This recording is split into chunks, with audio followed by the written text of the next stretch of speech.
Hey everyone, this is Sydney. Welcome back to Wandering Roots. As you can see, it is winter here in South Dakota. We officially have snow. Today's project was just to come out here on the back porch and get everything pulled inside so I can store it away for this winter and get it sorted out for next year. And while I was out here, I was just shoveling off the porch and getting things organized.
So for the plants that I have out here still, I have my blueberry. I left my rosemaries out because they were, when I came back from Guam, the fall, because it did snow when I was gone, they were already kind of dying back anyway, and I didn't want to shock them even further by pulling them inside when they were already getting, when they were just dying off anyway for the winter and the fall, because they're rosemaries that are supposed to come back next year, like through winter and everything, so I figured I'd just leave them out and see how it goes.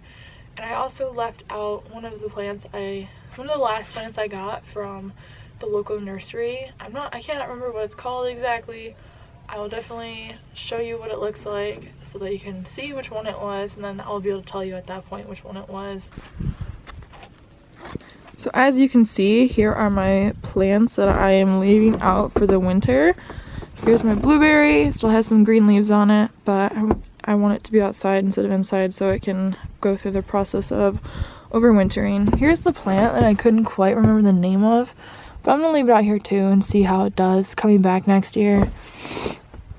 And then over here are my rosemaries, and I left my lavender out because I just don't have the space inside for it right now, so we're gonna see how everything does. Up here are my wonderful little flowers. I'm not gonna bring them inside, even though I know they're not gonna come back next year. I'm just not gonna bring them inside because I don't have the space for any of these planters. Down here I have an old blueberry that died, but I'm gonna see what happens with me leaving it outside from now on. And I also have some other little plants that are supposed to come back next year. They're my pasque flowers that are from South Dakota. They're supposed to come back every year, so we'll see how well they do next year. I am really glad to be home with my husband and all my animals and all my plants. I have missed everything here a lot while I was gone. When I was on my TDY in Guam, I did enjoy my time there because of course it was warm, but I really missed everything here, and there's nothing that can compare to like being home, being with your husband, and you're just being back in your space where like where all my plants are and all my animals are. I missed my ferrets, I missed my cat, and I'm just like, I've already started some flowers in the little greenhouse in our spare room, so I'm just really happy to be home and to be here for winter. Even though it's kind of ridiculous that winter, like, it's already snowing and we haven't even had Halloween yet, but it's snowing earlier than it did last year in South Dakota, but it snowed pretty early on last year as well, so it's just something that you have to kind of expect when you live in a very snowy, well, it's not snowy, but like a very it has like all the different climates and stuff, so it's something that you expect every year is for the snow to come, and I look forward to it every year. I really love the snow. Don't love how cold you get with it, but I love how it gives me time to like relax and focus on other things versus like being so involved with everything out here on my patio. So in my downstairs little greenhouse area, I currently am growing some flowers because I wanted to bring myself some like cheerfulness during this winter. Well, I can't really grow any like thing outside on my porch. I'm growing some flowers downstairs. And what I'm growing is I got some seeds from Baker Creek. I got some hollyhocks. I got some calendula. I got nasturtium, and all of my little poppies. I always forget at least one of them whenever I have to say anything. So I have all of those growing right now. Everything's looking really good. The nasturtiums, oh my gosh, they're looking amazing. I'm super excited for those. I'm really looking forward to the flowers that they will give me, hopefully. Fingers crossed. Cold fingers crossed. But the only one that's not really doing super great is the poppies. And I'm not really sure why. I think that it's because maybe my light source is too far away from them, but it's perfect for everything else. But so far my poppies are the only ones that are really struggling, which is kind of disappointing. But 1 out of 4, I'm gonna say 1 out of 3, 1 out of 4 is pretty good. So I'm okay with it. Even if I don't grow any of the poppies, I'm pretty okay because of the nasturtiums. You gotta pick your wins, you gotta pick your joys. The nasturtiums are doing really good, and then my poppies really aren't. So this is what it is. Maybe I'll try again later when everything's going really well and I have the time to put back into trying to start those again. But the nasturtiums are amazing.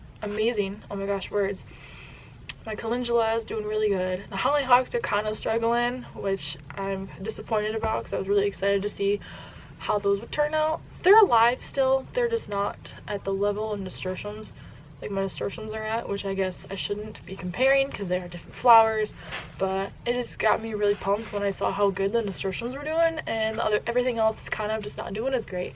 But I don't know if it's like, I don't really know what it is. I think the obvious answer here, I think it's just because they're different flowers, which is fine. And in the same little greenhouse area, I put my chamomile in there. I was able to save some of my chamomile.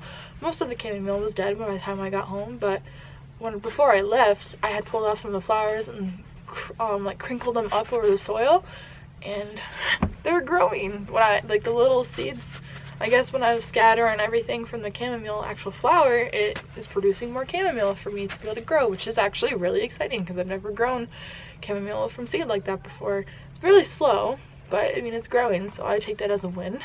It's doing really well. And I do have my mint in there as well. My mint has been going strong for quite a few years. I haven't ever overwintered it. It's just always been inside my house or out here in the summer. So it's still going strong. So I have that in there as well so that it can continue to grow. The newest addition that I have in regards to plants is I was able to obtain it's called tea breeze, but it's a type of plant that you grow when you want to grow like leaves for like black tea. So it's a black tea. I forget the actual name of it. It's like, I think it's like Camilla something, but I'll insert it in the video so that you can see the technical term for it. But it's Camilla something, I think. I could be way wrong, but it's tea breeze. I remember that part of it, and I cannot wait. Obviously it's not old enough for me to get any leaves off of, according to the little paper that came with it. I have to wait until it's a couple years old, and it's not, I don't think it's quite old enough yet. So I was gonna maybe try to harvest from it next year and see like where my standings are. I gotta wait for it to get a little bit bigger. It doesn't quite have enough leaves, I don't think. At least I don't feel comfortable with the leaves that are on it to take any off. I want it to have as much success as possible, so I'm gonna leave it alone. But I have that in there as well. And I jimmy rigged up a teepee kind of thing with like a grow light dangling from it for that plant in particular, because I don't have like a stand for a light, and I don't feel like I have all these lights already for plants. I don't feel like wasting money to try to buy something special for this plant right now, for this tea plant right now, when I can just create something that I already have the materials. I just got to create something that is able to provide the light for it. So that's exactly what I did. I just kind of put together some bamboo posts that I had and like a tea, and it has a light dangling from it, and it's working out pretty good, I think. So the plant's doing fine so far with the light source that I have provided for it. So I cannot wait to see how that does in the future. It is cold enough out right now to where my hair is just frozen. I don't know if you can really see, but it is definitely frozen in the braid that I have it in, which is kind of comical, but also not at the same time. It makes me laugh though. I've been out here long enough to where my hair's frozen in my braid. I shoveled the whole porch out here and I shoveled the front porch as well, so I'm a little cold. Thank you for watching. If you enjoyed this video, please hit the like button and subscribe. See you next time, guys. Bye.